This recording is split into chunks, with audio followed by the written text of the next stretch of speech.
IT વિભાગ દ્વારા વધુ તપાસ હાથ ધરવામાં આવતા બેનામી હિસાબોની વધુ 3 ડાયરીઓ મળી આવી હતી। ઝૂંપડપટ્ટી બાદ બેનામી વ્યવહારોની ડાયરી ઝેરોક્સની દુકાનમાં છુપાવી હતી। કાળા નાણાંના કારોબારની 3 ડાયરી ઝેરોક્સની દુકાનમાંથી કબજે કરી હતી। ઘરે કશું ન મળતા બીજી દિશામાં ઇન્કમટેક્સે તપાસ હાથ ધરી હતી। આવકવેરા વિભાગની ટીમે પોલીસની સાથે મળી રાખીને 450 સીસીટીવી ફૂટેજ ચેક કર્યા હતા। ત્યારે આ મામલે આવકવેરા વિભાગ દ્વારા બિલ્ડરોની પૂછપરછ કરવામાં આવશે।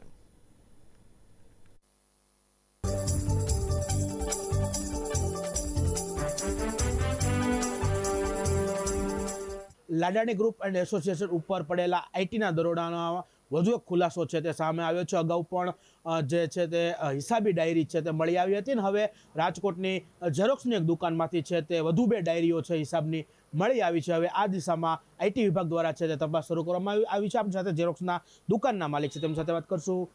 જે ડાયરી મળી આવી છે, આપને શું કહીને મૂકવામાં આવી હતી ડાયરી?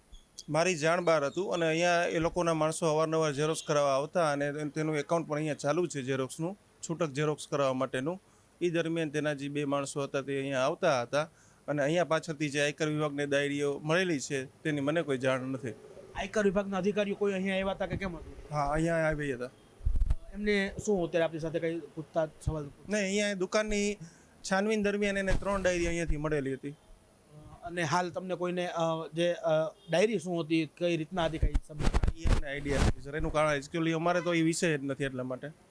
ચોક્કસ જે રીતની વાત કરવામાં આવે તો લાડાણી ગ્રુપ અને એસોસિએશન ઉપર આઈટી વિભાગ દ્વારા છે છેલ્લા 15 દિવસ થયા છે તે કાર્યવાહી ચાલી રહી છે। મહત્વનું છે કે 30થી પણ વધુ જગ્યાઓ ઉપર છે ત્યાં આઈટી વિભાગ દ્વારા સર્ચ ઓપરેશન કરવામાં આવ્યું હતું। 500 કરોડથી પણ વધુના 2 નામી હિસાબો છે તે મળી આવ્યા હતા, સાથે જ એક ડાયરી છે હિસાબી તે મળી આવી હતી। હવે વધુ 2 ડાયરીઓ છે તે આઈટી વિભાગના હાથે આવી છે। મહત્વનું છે કે આ ડાયરીના આધારે જો તપાસ કરવામાં આવશે તો આગામી સમયની અંદર વધુ પણ નામો ખુલે અને ક્યાંક ને ક્યાંક રાજકોટને પરંતુ સમગ્ર ગુજરાતને આ તાર જોડે તેવી શક્યતાઓ પણ હાલ સેવાઈ રહી છે। કેમેરામેન પ્રવીણ પરમાર સાથે શુભમ ભટ્ટ, રાજકોટ।